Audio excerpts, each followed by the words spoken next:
this video, I'm going to teach you how to connect a Yamaha keyboard to FL Studio Mobile. It's a very easy process, so make sure to follow along.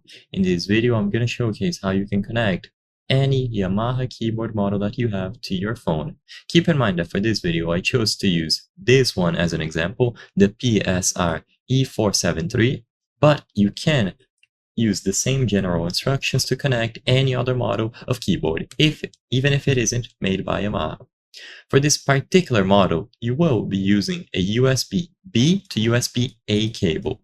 So as you can see here, you will plug one end of this cable into the keyboard, and the other end goes into, ideally, a hub that offers you a USB-A port. This is the camera hub. It is an accessory made for iPhones, but of course you can find various different adapters for other smartphones as well. In here you will plug the USB-B end to the USB to host port on the keyboard, the other end goes into the camera hub, and the camera hub is going to be connected to your phone, running FL Studio Mobile or any other recording software.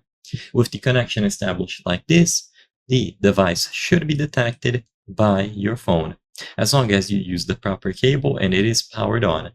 If this does not work, make sure that the connection was established and double check the manual. Some of these ports will not be used for connectivity like this, so you need to find the specific port that you should use for your particular keyboard model.